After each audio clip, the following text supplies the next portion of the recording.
A severed head on a pike seemed such a grisly trophy to be displayed in the chapel at Chalons, and yet it took me weeks before I got up the nerve to ask Father Armand why he kept it. The ancient priest stared out the window for a long time, recalling days gone by. "I was there," he said finally, "at the Battle of the Catalonian Fields, fighting alongside Aetius and Theodoric the Goth. I knew there had been a battle here, decades ago. Peasants still overturned skeletons and broken shields with their plows from time to time." "Who was it, Father?" I asked him. "Who were you fighting?" He turned back to regard me, paralyzing me in his old man stare. "Attila the Hun," he said, and then he told me the story. The Huns rode out from the wilderness sometime in the 400s, eager to feast on a Roman Empire weak from internal corruption and the expansion of other barbarian tribes. It was the Huns who drove many of these other barbarians before them. They were terrifying warriors from the steppes of Asia, their bodies disfigured from ritual scarring, their legs deformed from a near lifetime in the saddle. Despite their fearsome aspect, the Huns might have been little more than raiders, had it not been for the leadership of Attila. He called himself the Scourge of God. Attila and his brother Bleda led the Huns not just to raid, but to devastate Scythia and Persia.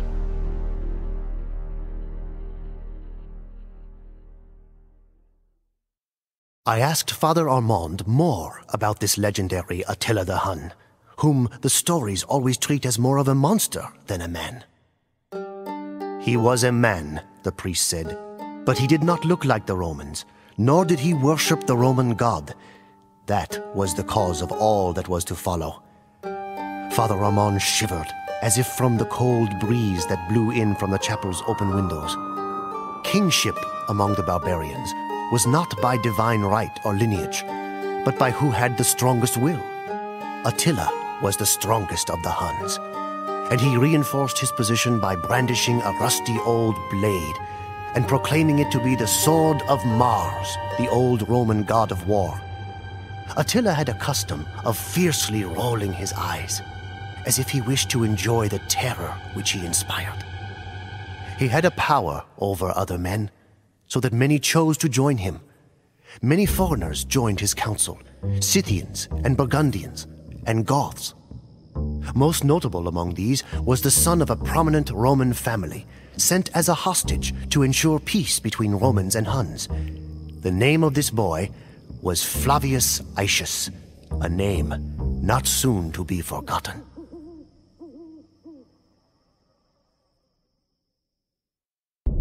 Now that the memories had stirred, Father Armand seemed eager to tell his tale. He explained how the Huns, like the other barbarians, had a style of warfare dramatically different from the ancient Romans or my own Franks. The Huns would charge as one group, often firing arrows as they came, and then suddenly retreat again. For the nations of Europe, who were used to forming up lines and columns and even issuing challenges for personal combat, this was an aberration. They were unable to comprehend warfare in this manner. Barbarians did not conquer lands. They did not try and hold and colonize the cities they attacked. Instead, they ravaged and pillaged and took their loot back to their camps. By that time, there were two Roman empires, the government having decided that the Roman lands were simply too vast for one city to manage effectively. Attila and the Huns began a series of raids into the Eastern Empire.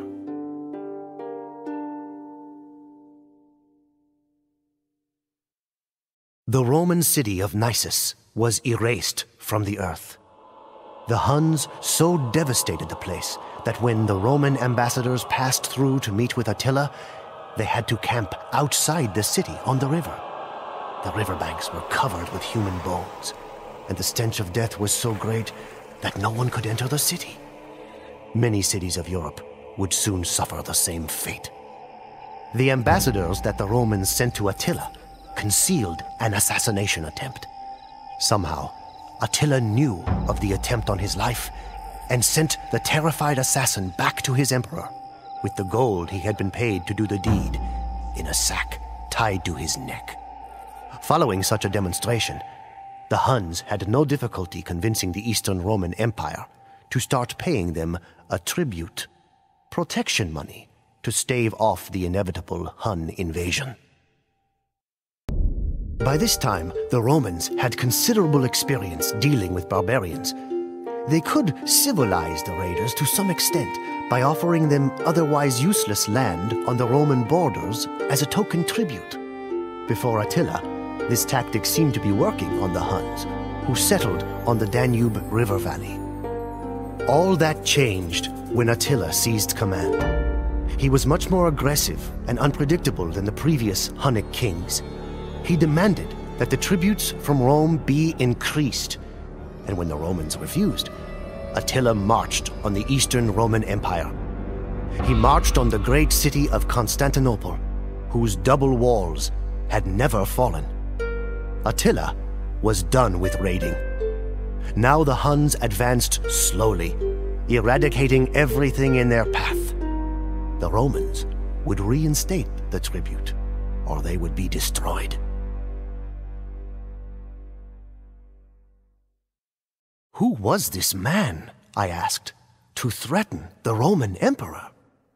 Titles such as emperor meant nothing to Huns. Attila was not an appointed ruler, only the strongest among the Huns. The amenities of his office meant nothing to him. While his chieftains and council ate off of silver plates, Attila's own plate and goblet were hewn from simple wood. His Scythian guards had jewels on their sword hilts, and their cloaks were clasped with gold.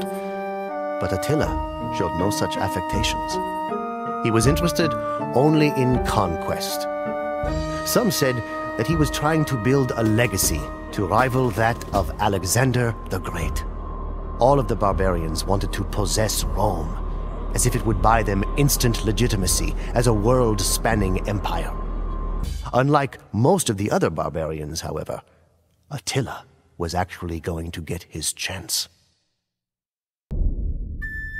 The Western Roman Emperor had a sister named Honoria, who after weary years of confinement to her parlor, made the preposterous decision to send a letter to Attila the Hun.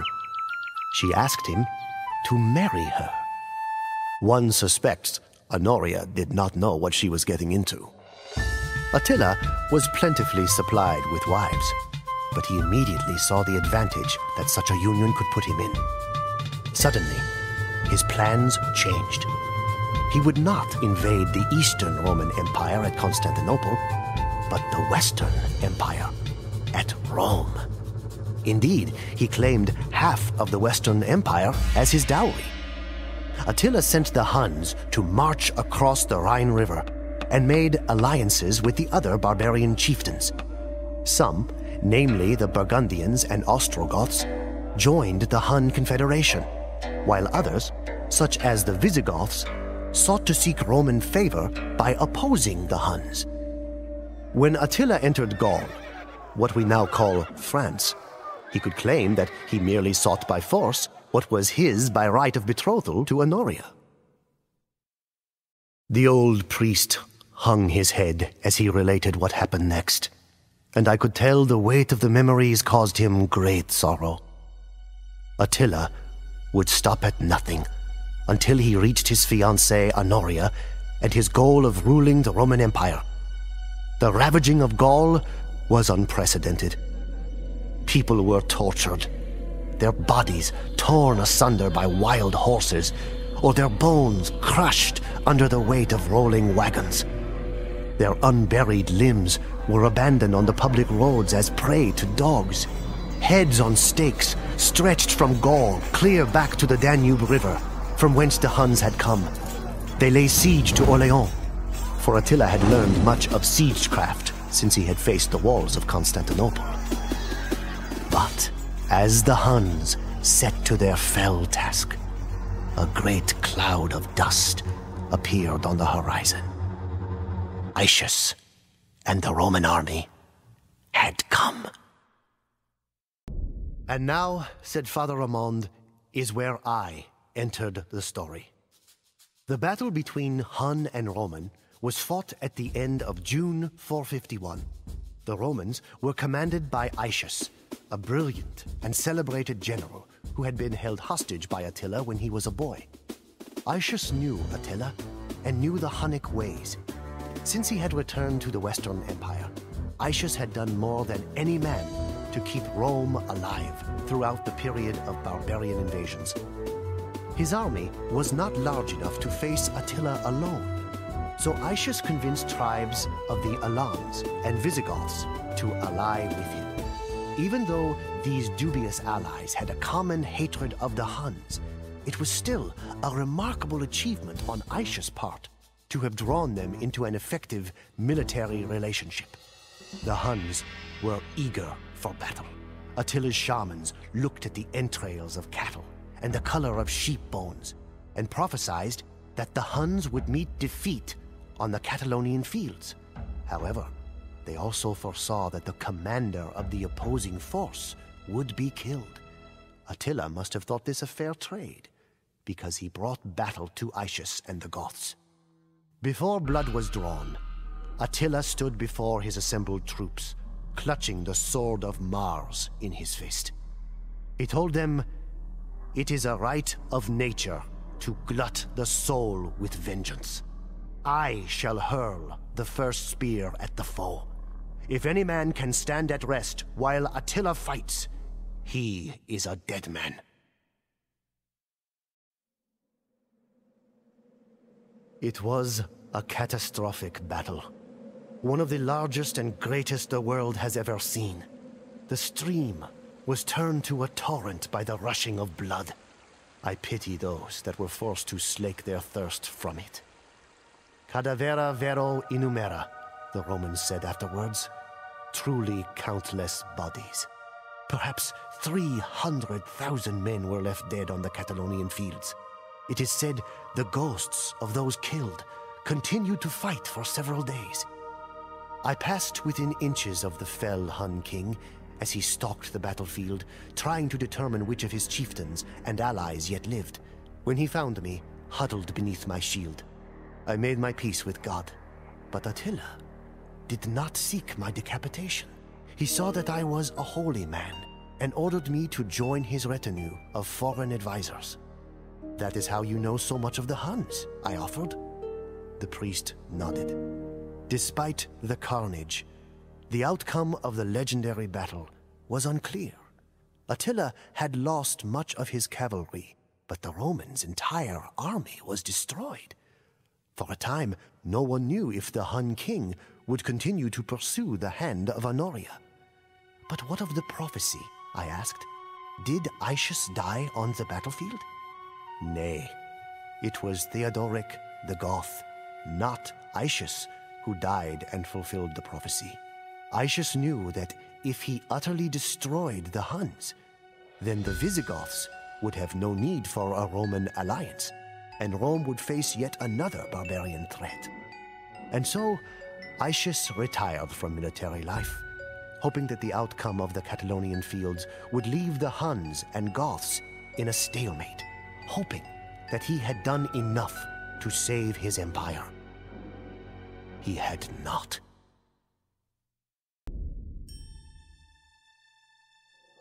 As far as Attila was concerned, Honoria was waiting with open arms in Rome. The very next year, partially recovered from his losses, Attila turned his attention to Italy.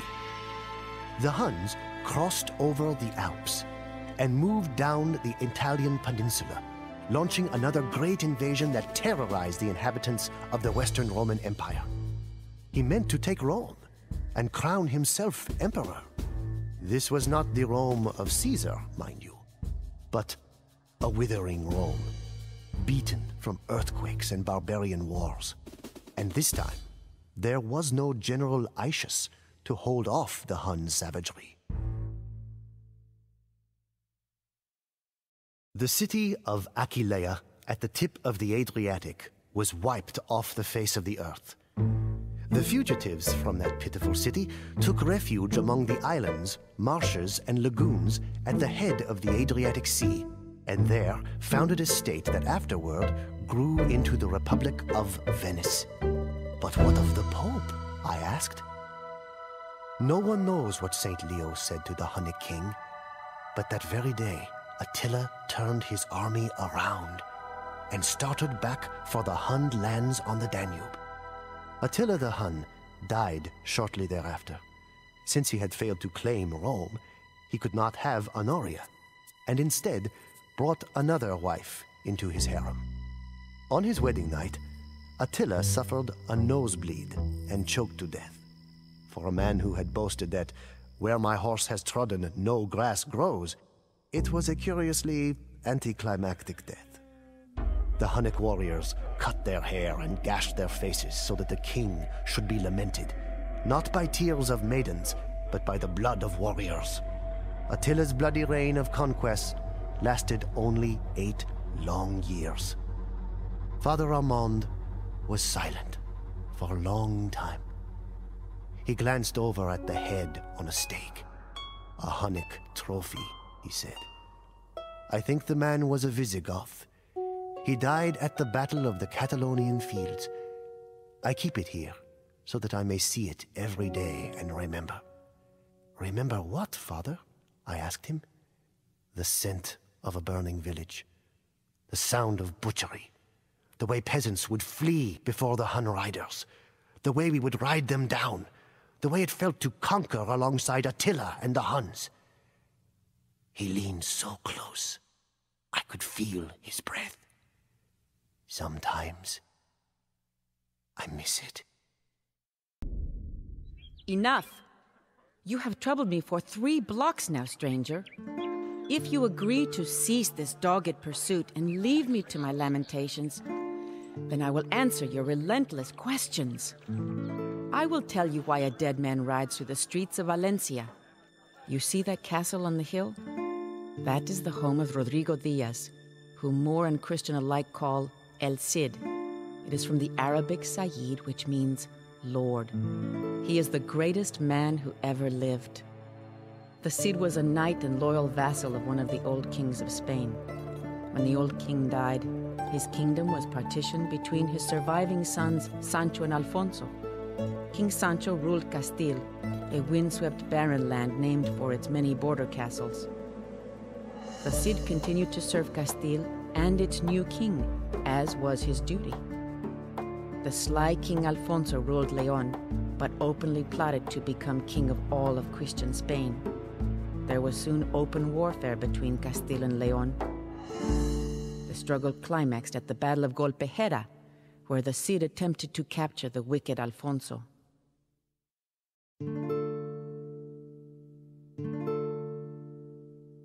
Although the Cid defeated Alfonso's army in combat, the sly king knew there were more devious ways to win a war. Alfonso lured his brother King Sancho to a secret conference below the city walls of Zamora and had him assassinated in the night. With the death of his brother, Alfonso became king of both Leon and Castile, the most powerful king in Christian Spain.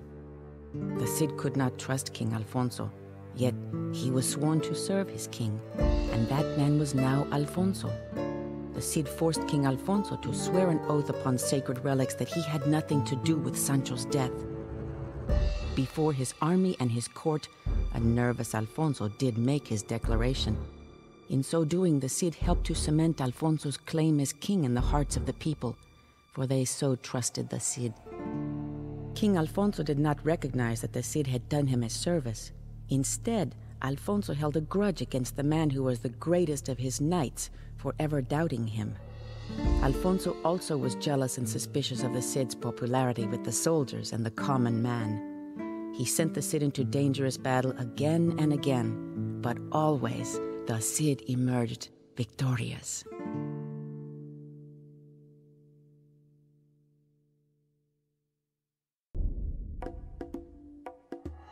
How do I know so much of my Cid, Rodrigo Diaz? I am Jimena of Asturias, and I am the dona of this castle. Rodrigo and I were married in Castile in 1075. those were among the happiest days of my life. At least when my husband was not being sent to do battle against the Moors. Far to the east in the Holy Land, they speak of only one Muslim expansion, that of the Seljuk Turks. But here in Spain we speak of another, the Moors. The Moors ruled southern Spain for so long that Christian and Muslim often lived side by side with little animosity. Such was the case in the city of Toledo, which was in Moorish lands but inhabited by Christians as well. A political assassination had plunged the city of Toledo into a civil war. Seeing a chance to expand his empire, King Alfonso struck at Toledo under the pretense of restoring order. He ordered the Cid to command the army, though one must wonder if once again he was intentionally putting the Cid in harm's way.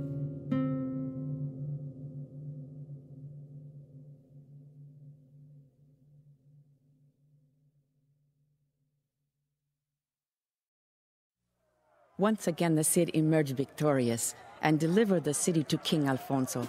Moor and Christian alike shouted his name from the city walls and named him El Cid Campeador, my lord, the conqueror. After nearly 400 years of Moorish rule, the city of Toledo was ruled by a Christian king. But still, Alfonso was not satisfied. He accused the Cid of seeking personal glory at the expense of the crown. When he heard the peasants shouting the name of the Cid instead of Alfonso's own name, he became even more angered.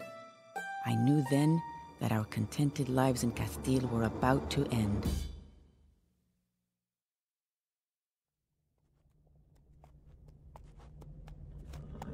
King Alfonso sent his most loyal and able servant Rodrigo Diaz the Cid into exile with only his horse Bavieca. Myself and our 2 daughters were left at the monastery in Castile. When Rodrigo and I parted, it felt like a nail being torn from its finger. Rodrigo rode alone into the Castilian winter. He was not alone for long. Everywhere the Cid went, mercenaries and soldiers were eager to follow. Soon he had a small army of his own. But the Cid was not content to wander the wilds of Castile forever. He needed a castle and a lord to serve. This too he found in the most unlikely of places.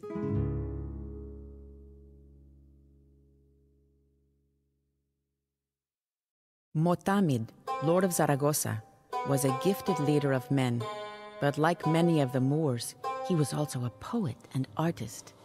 The cultural achievements of the Moors made the rest of Europe seem barbaric by comparison. As the Cid parleyed with Lord Motamid in his sumptuous palace, he feasted on meals that came floating down an indoor stream. Motamid bestowed rich gifts on the Cid and made him a wealthy man. But the Cid, ever the loyal servant of Castile, convinced Motamid to ratify a treaty making Saragossa part of Castile. The Cid never fought openly against King Alfonso, though he did make enemies with Count Berenguer and other Spanish lords who wanted only tributes of gold from the Moors and were not interested in making alliances with them. Count Berenguer would remain the Cid's enemy for many years.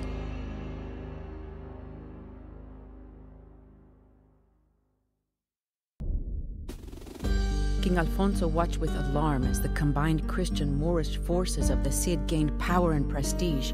Finally, he could stand it no longer and sent his own army against Motamid's Moors at Saragossa.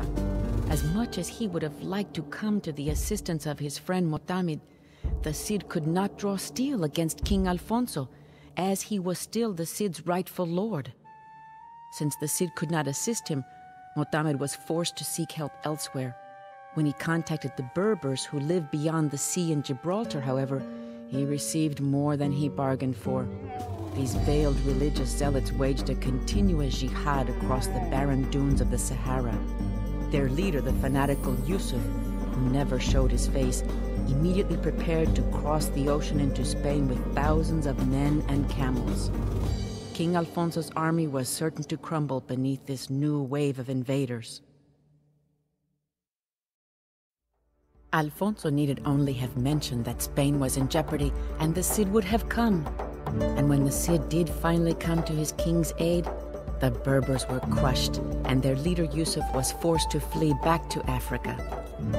The Cid bowed to Alfonso, ready to return to his rightful place as the king's champion. But King Alfonso was angered that the Cid had not arrived sooner and ordered him to return to his exile. This time, he seized the Cid's wife and children.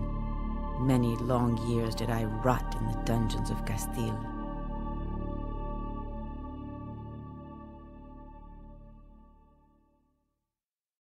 The Cid was in exile again, and this time there were no Moors to welcome him in. He wandered the bleak rocks of Castile and wondered if his tale was finally at an end. And yet, a remarkable thing happened.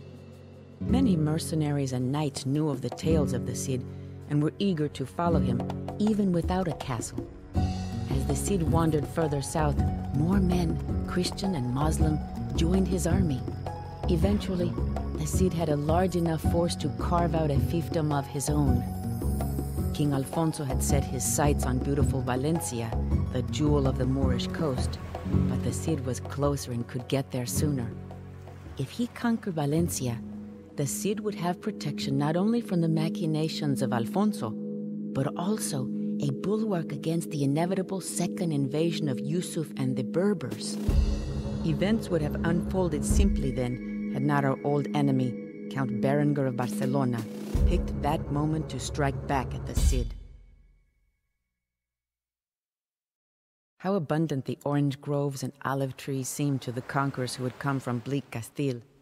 Valencia was a tropical paradise, complete with palm trees, silk market, and abundant fish and waterfowl. After the Cid had secured the castle and saw to the defenses of the city, he sent for me and the children. Our reunion took place on the highest tower of the castle, before a sea that consumed the entire horizon. We turned Valencia into our own kingdom, uniting 8,000 Christian and 20,000 Moorish soldiers. It was the greatest of the Cid's accomplishments to date. We were far away from the reach of King Alfonso, and Count Berengar himself was safely locked in Valencia's dungeons. In time he would be ransomed, and one of our daughters married to his nephew and heir, to ward against future conflicts. If only the tale of the Cid had ended there beneath the Valencian sunsets, but it was not to be.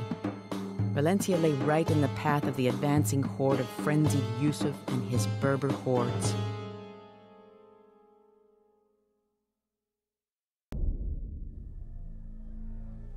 We were trapped and alone in our kingdom of Valencia. The Cid immediately sent out messages for potential allies, but there were few to be found. The Christian kingdom of Aragon was too far away, and King Alfonso of Castile seemed in no hurry to come to the Cid's defense. Even the Cid's old ally, Motamed the Moor, was of no avail. Yusuf had sent him into exile in the Sahara Desert, where he spent the rest of his sad days composing poetry. The Berbers rode around the city for 10 days and nights, shrieking and banging their weapons on shields made of hippopotamus hide. But the Cid comforted his troops, prayed and planned a counterattack. And then the unthinkable happened. During a brilliant surprise attack to capture gold and horses from the Berbers, Rodrigo Diaz, my Cid, was shot by a stray arrow. The surprise attack became a rout, and the Cid's men barely made it back to the castle with his broken body. Rodrigo and I knew he would not last the night, but we also knew that without their Cid to lead them, the soldiers of Valencia would never have the strength to stand against the Berbers. So it was that even as he breathed his last breath, I strapped my husband onto his horse Bavieca and placed his sword Tizon in his hand. Bavieca stood out above the city of Valencia. My one hope was that the men would not realize the charade, realize that their Cid was already dead. It was the twilight of Moorish Spain. The Berber army had been broken, and Valencia withstood the siege. King Alfonso would not allow us to bury the Cid until he could personally attend the funeral. When he arrived, he dispelled all thoughts of interring the Cid into the earth. Instead, the Cid's body was preserved and placed near the altar of the church, seated on an ivory stool that he had captured from the Moors, clothed in precious silk and holding his sword Tizon in his left hand. And who was left to rule in Valencia? King Alfonso of Castile or Count Berengar of Barcelona? No, Valencia is mine. It is I, Jimena Diaz, who claims rulership of my dead husband's kingdom. And if the Berbers return to Valencia, it is I whom they shall find commanding the soldiers of Rodrigo Diaz, el Cid Campeador.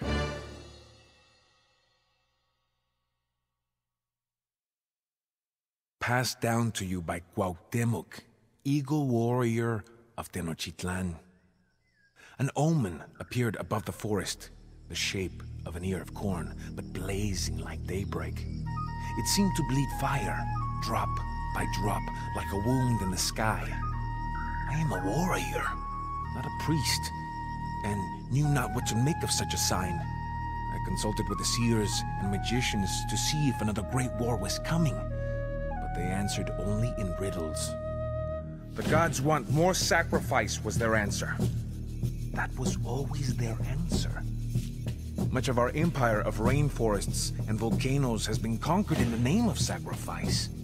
The magicians tell us that we must make a sacrifice every single day for the sun to continue to rise. It took the relay teams 2 full days to carry my message the 200 miles to our city of Tenochtitlan. After 2 more days, my uncle, Montezuma, Emperor of the Aztecs, sent his reply. Montezuma's priests foretold that the god Quetzalcoatl might soon return from his long exile. How else to explain the omen? Montezuma ordered my warriors to increase their efforts to consolidate the rainforest between our lands and those of our enemies. We must establish control over 4 shrines that are sacred to Quetzalcoatl, the feathered serpent. Because the Aztec Empire is mighty and constantly expands, we have made many enemies. We must defend these shrines from our enemies in order to prepare for Quetzalcoatl's eventual return.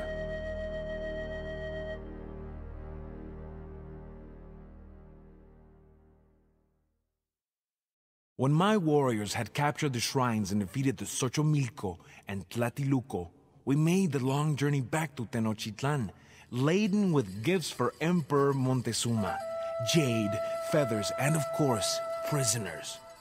The sheer vastness of our city on the lake seemed staggering after having been in the rainforest for so many days. Emperor Montezuma lives in the most sumptuous rooms of the palace with his wives and concubines. While we spoke, he drank frothing chocolate from a golden cup. Musicians played their drums and flutes, and masked women danced. When my uncle, Montezuma, first ascended the Great Pyramid many years ago to become emperor, there was a great celebration. Yet now, some question his leadership. He sometimes makes decisions slowly, and rarely does he lead the warriors into combat. Montezuma's priests informed us that Quetzalcoatl, the feathered serpent, would soon return to Tenochtitlan to reclaim his kingdom.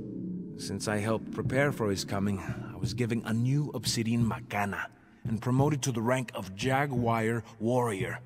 There was more feasting and dancing that night. The air was heavy with perfume.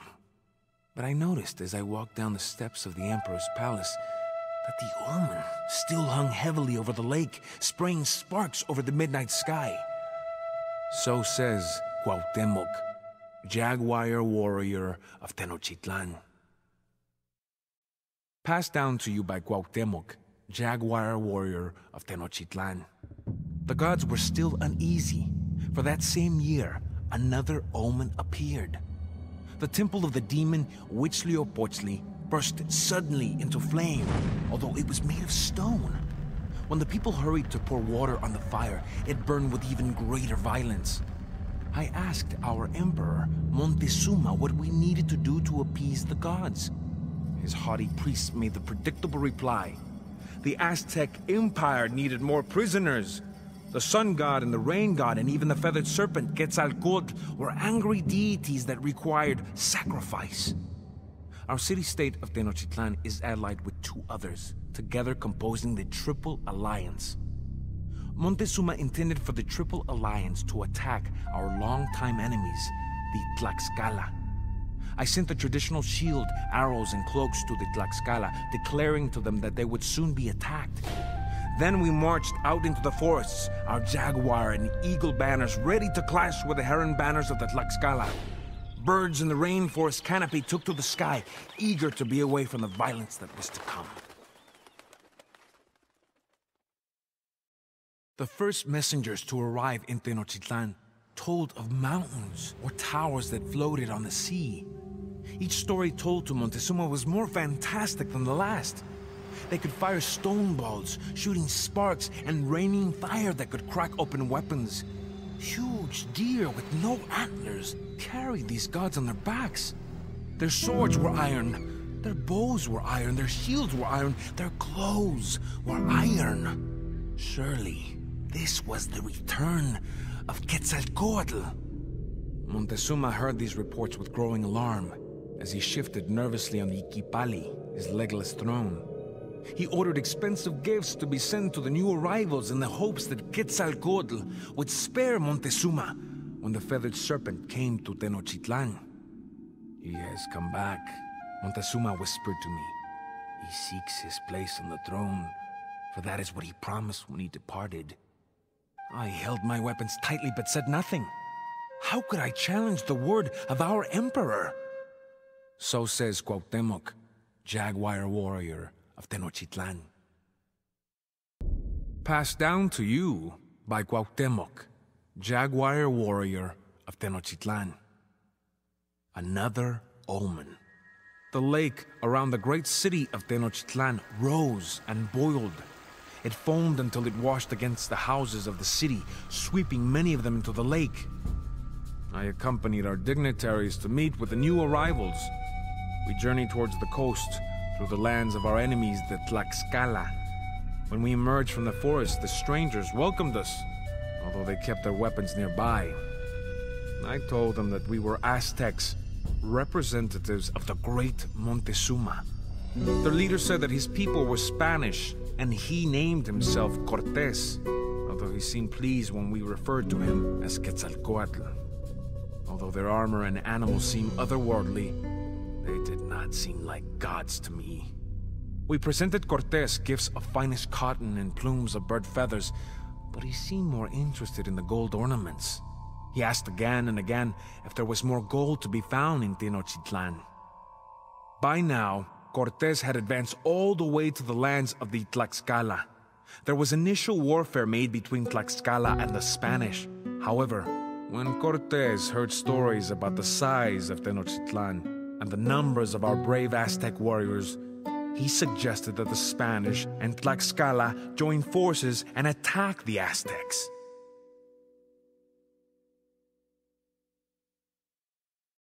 Although the Aztec warriors fought well that day, my men were frightened by the beasts that the Spanish rode into combat, and by the noise of their exploding weapons.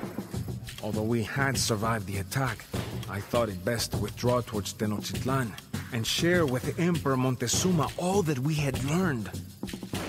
I do not know if my uncle, Montezuma, was being cowardly or merely trying to preserve us from the wrath of the gods, but he sent more gifts to Cortés, along with an invitation to visit our great city as his personal guest.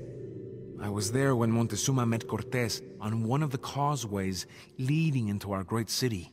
The Spanish had evidently never seen anything like Tenochtitlan, and they stared in wonder at the brightly colored markets and pyramids rising out of a man-made island in the middle of gigantic Lake Texcoco. Some of the Spanish soldiers asked whether it was all a dream. The first glimpse of things never heard, seen, or dreamed before. Montezuma led Cortés at the top of the Great Pyramid, where he pointed out the various canals and neighborhoods of the city. But Cortés was mostly interested in gold ornaments and helped himself to any which he encountered. I was no longer convinced that this man was Quetzalcoatl. So says Cuauhtémoc, jaguar warrior of Tenochtitlan. Passed down to you by Cuauhtémoc, prisoner of Tenochtitlan. The next omen we did not see, but heard the voice of a weeping woman who cried in the night that she could not hide her children. Indecision plagued Emperor Montezuma. Was this man Quetzalcoatl? Or was he just a man? As the Emperor brooded, the citizens grew restless. Cortés kept a close watch on the Emperor, and soon, Montezuma became a prisoner in his own palace. Thus did the Spanish take Tenochtitlan without a siege. The Spanish collected all of the gold they could find. They were not interested in our art or ornaments, but merely melted down the gold for return to Spain. They also outlawed any further sacrifice to the gods, and when the priests protested, they were killed. The citizens and warriors of Tenochtitlan were enraged. We knew, even if our emperor did not, that these men were not gods. Riots broke out in the marketplaces and at the palace. And when Montezuma himself appeared on the walls, urging the Aztecs to be at peace, the people threw stones at him. It was time to remove these so-called gods from Tenochtitlan. The Spanish called it La Noche Triste, which meant the night of sorrows in their language. At first, the Spanish barricaded themselves in our homes and palaces, but we continuously attacked their quarters. With stones, slings, and arrows, we drove the Spanish and Tlaxcalans through the streets of Tenochtitlan and across the 3 bridges, or over the walls into Lake Texcoco. Thousands died. Those Spanish that were not killed by macanas or javelins were drowned by the weight of the treasure they refused to leave behind. Tenochtitlan lay in ruin, but the city was ours again. Many brave Aztec warriors died that night as well, including noble Montezuma. The Spanish claimed that our own people had killed him with thrown stones. Thus, it was a night of sorrows for us as well. So says Cuauhtémoc, defender of Tenochtitlan. Passed down to you by Cuauhtémoc, Emperor of Tenochtitlan. The death of Montezuma only served to further inflame the fury of my people. I planned to lead the attack personally against the Spanish.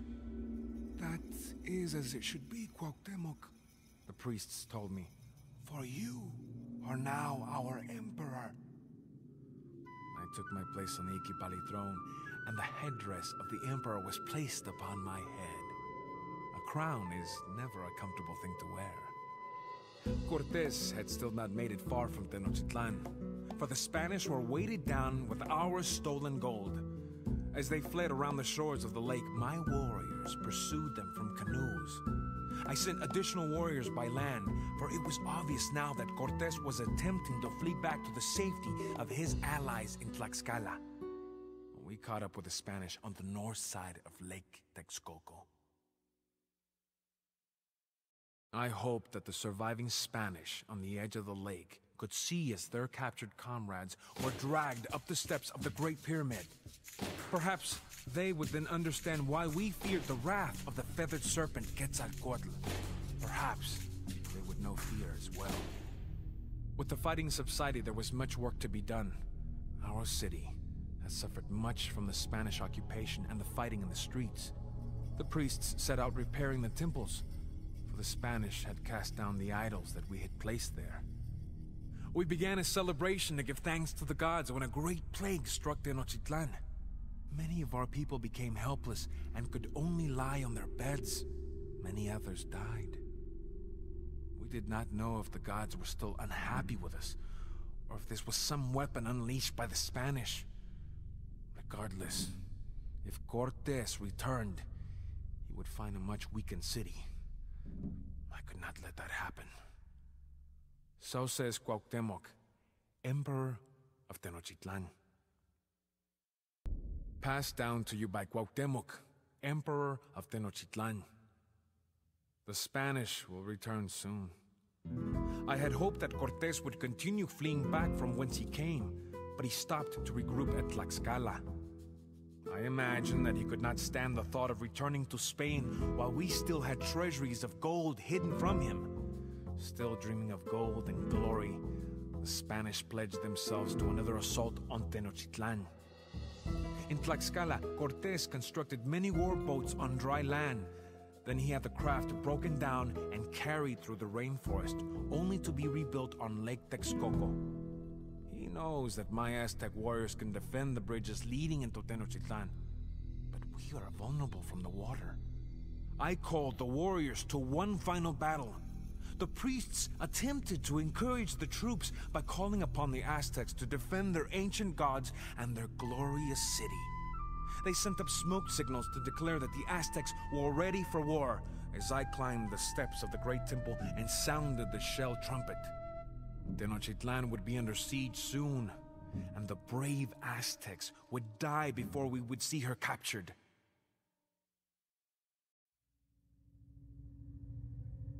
Not so long ago, some 500,000 people called Tenochtitlan home. It is difficult to recall that this smoking ruin was once an endless city.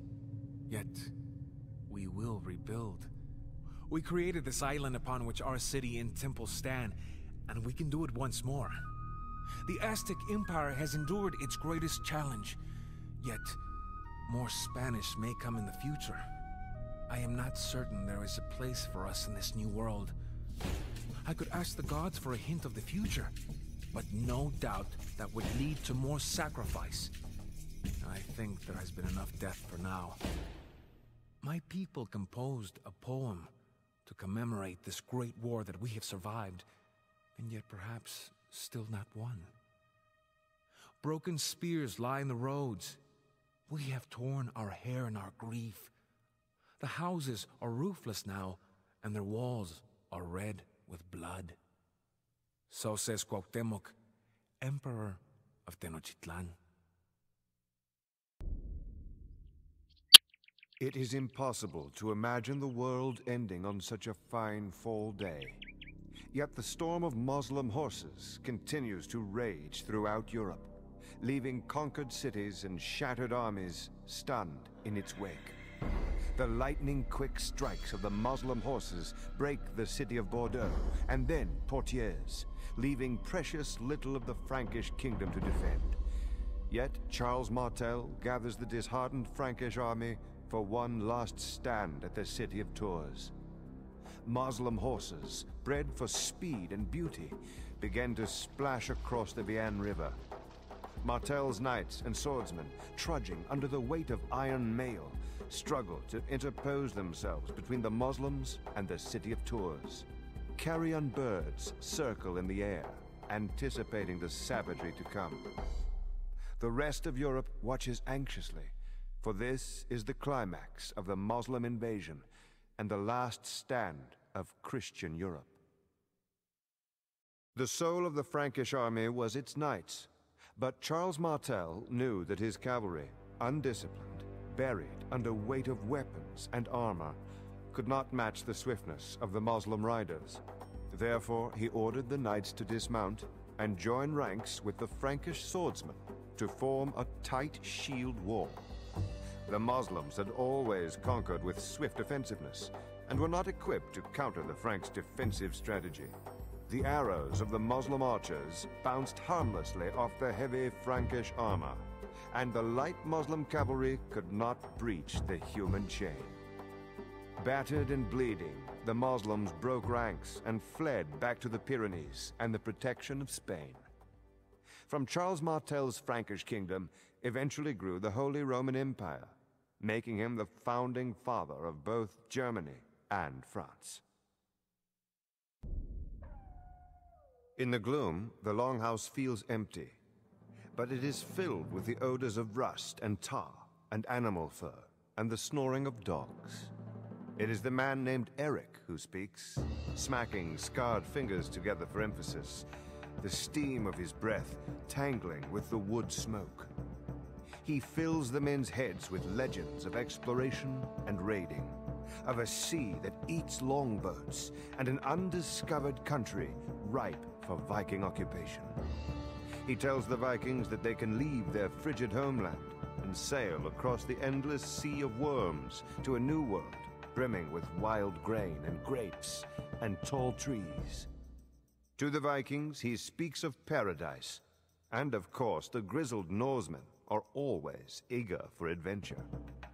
When he asks for volunteers, men slam their weapons on tables and shout his name in the cold air. Eric the Red smiles. Much of the Viking history is recorded in oral accounts called sagas, passed down through generations.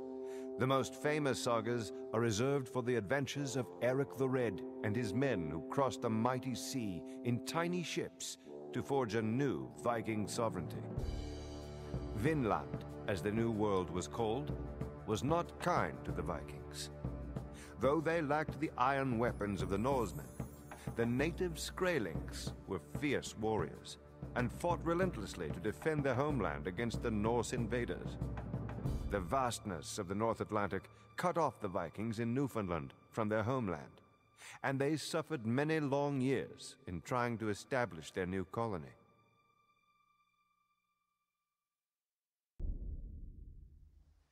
Mercenaries and Norman knights look dubiously at the ships that wobble in the black, fog-choked sea. What man is this Duke William to put so many horses on leaky transports?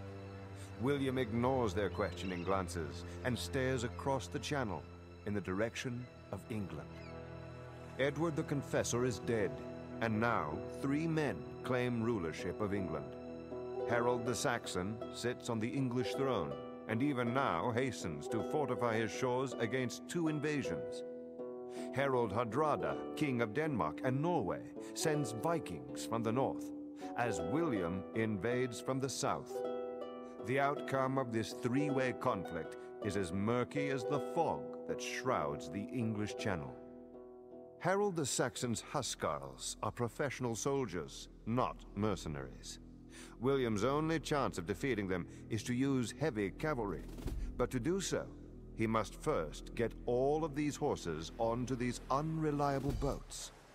The future of England is about to be decided.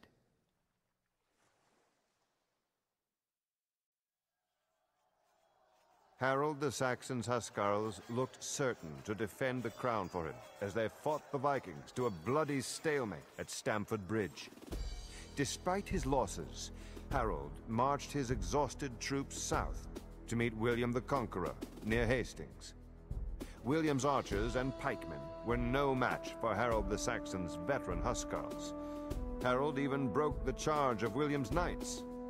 William himself went down in the fray, and as rumors of his death spread, the Normans turned to flee. But William was not dead, and he rallied his troops by throwing aside his helmet so they could see his clean-shaven face and know he was alive. William and his armored knights rode down the Huscarls, breaking the Saxon force, and continued their ride all the way to London. William was crowned king on Christmas Day. Because his reign eventually ushered England into a position of unprecedented world leadership, the year 1066 became established as the most famous date in English history. Minarets of dust twist upwards as horse hooves strike the fractured earth. Thousands of Seljuk Turks stream across the barrens of Anatolia to converge on the walled city of Manzikert, which was recently recaptured by the Byzantium army.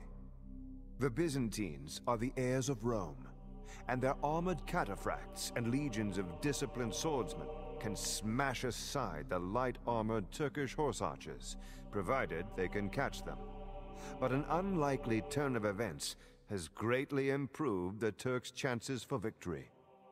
The Byzantine army is racked by treachery and deceit from within. One day, a band of mercenaries deserts the Byzantines. On another, the army's second-in-command leads a treacherous conspiracy against the commanding general.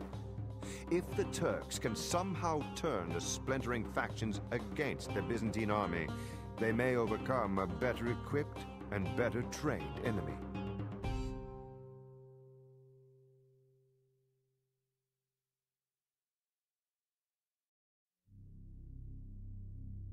As long as the sun was in the sky, the Byzantine army could fight the Turks back towards their camp. But when dusk settled over Anatolia, the Turks could harass the ponderous Byzantine cavalry as it withdrew to Manzikert. When they could stand no more of this torment, the Byzantine flanks collapsed into a full rout, and the Turkish horse archers pounced for a quick kill. The Battle of Manzikert was not lost due to the poor performance of soldiers or commanders, but through Byzantine treachery. Deceit from within the armies disrupted the chain of command, as factions feuding for control of the throne in Constantinople betrayed their armies at the front. A much weakened Byzantium was then forced to call to the rest of the Christian West for help, leading to the Crusades. The Byzantine Empire lingered for another 4 centuries, but in only a shadow of its former glory.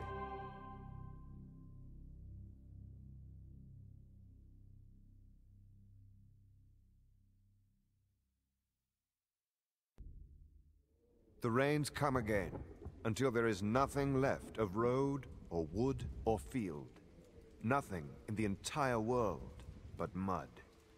The exhausted English soldiers hoist their longbows over their heads, trying to protect the precious yew wood from the water. The empty wagons can scarcely roll forward, even though all of the supplies have long been eaten. From the rear, terrifying hoofbeats resound. The French knights have come. The English have been in a slow retreat ever since the debacle at Harfleur, where King Henry V's glorious siege dragged on and on, costing the lives of 3,000 Englishmen. Now, Henry has all but abandoned his dream of establishing his hereditary claim to the French crown. Like his men, he only wants to reach Calais and the ships that will return them home to England. But on the road back to Calais, the French army overtakes Henry. Knowing that the English are fatigued, starving, and outnumbered 3 to 1, the French have no interest in negotiation. The English make their stand on a wooded hilltop. The archers plant stakes in the ground to offer some barrier against the deadly French cavalry. Henry's only hope is that his lightly armored infantry prove more nimble than the impetuous French knights, and that the range of his archers can even the odds before the French horses are upon them.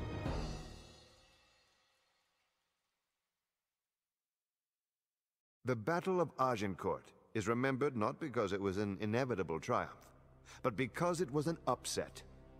Outnumbered English longbows were victorious over French knights only because the knights had to charge up a muddy hill through a dense forest. The English wore little armor and were able to catch the encumbered French in the middle of their retreat. A charge by Henry and his surviving cavalry pushed aside the beaten French and opened the road to the coast. Despite his victory, Henry did not follow through on his attack, but withdrew to England. The true winner of the battle was Burgundy, which was able to come to power in a vacuum emptied by both the English and the French. The steady splashing as the oars of 200 ships strike the water drowns out all other sound. The most powerful fleet ever assembled by Don Juan of Austria and his allies in Venice sails under the burning light of dawn towards a final encounter with the Ottoman Turks. The Turkish army has greatly expanded its empire, adding North Africa and Mesopotamia to the Turkish holdings in Anatolia, but has finally been turned back by a staunch defense of Hungary. Undaunted, the Turks turned their attention to the Mediterranean, where they intended to break the Christian naval powers of Venice and Spain. Now, 230 rowed galleys and 6 heavy galleasses lumber into the Bay of Lepanto to meet the 270 galleys of the Turkish fleet. The ships draw up with scarcely 5 miles separating the distance between them. A storm of arrows darkens the sky, and the drone of splashing oars is finally drowned out by the thunder of cannon.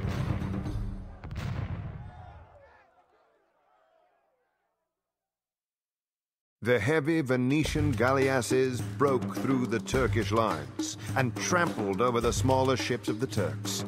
But there were too few of the galleasses to win the battle on their own. the Spanish and Venetians attempted to grapple on board the Turkish ships, where the superior experience and weapons of the Christian marines could be brought to bear.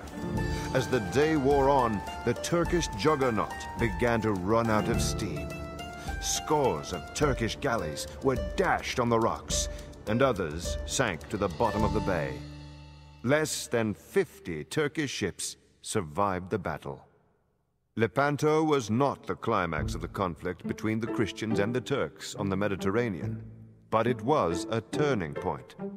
The Turks had difficulty rebuilding their fleet back to its former size, while the Christians continued to update their fleets with the latest technological advancements, ensuring a decisive military advantage for further encounters on the high seas.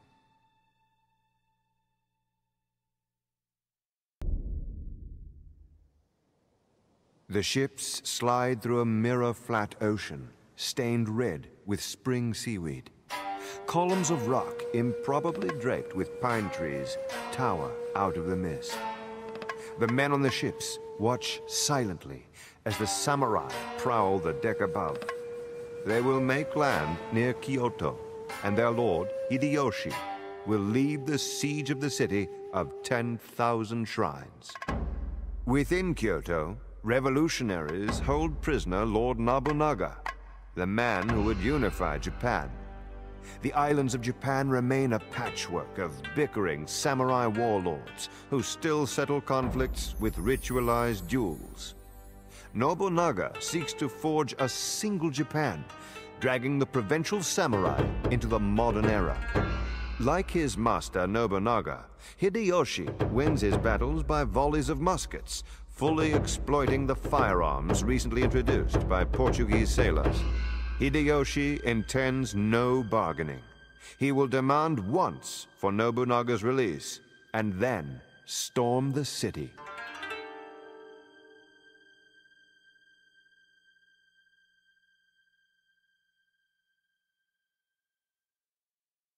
Kyoto paid dearly for Nobunaga's death, and in the end, Hideyoshi was able to accomplish what his mentor could not.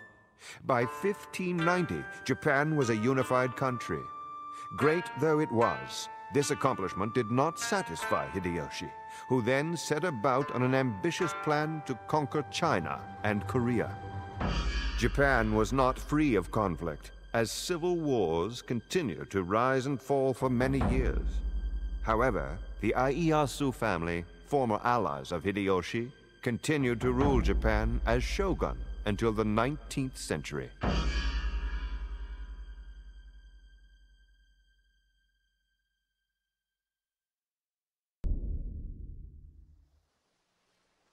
The haze of spent gunpowder hangs over the gravel-strewn beach, confusing the seabirds that nest on the rocky outcroppings of Shinhai Bay. As soon as the winds of the Eastern Sea disrupt the cloud, the Japanese Navy will return, cannons blazing at the sea walls and what remains of the Korean fleet. Although the army has so far managed to repel any of the samurai that have waded ashore, it is only a matter of time before the Japanese are victorious. The last hope for the Korean Navy is an innovative commander named Yi Sun-shin. Admiral Yi is constructing a secret weapon, a ship with iron armor that can withstand the Japanese cannon and a spiked hull to repel boarders. He calls these ships Kobuksan, or turtle ships. If Admiral Yi can ready his fleet of turtle ships in time, then the Koreans stand a chance of defeating the Japanese. On the other hand, if he's too late,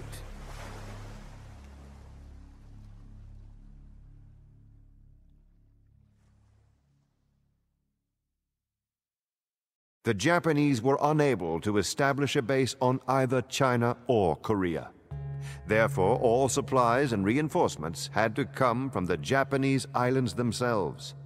Once Admiral Yi destroyed the Japanese Navy, the samurai armies were isolated from supply, and the invasion ended. Yi Sun-shin died in the battle, but the Japanese commander Hideyoshi died soon after, and with him, the lust for Japanese conquest. The possibility of a Japanese empire in Eastern Asia in the 16th century died under the guns of slow but deadly armored Korean warships.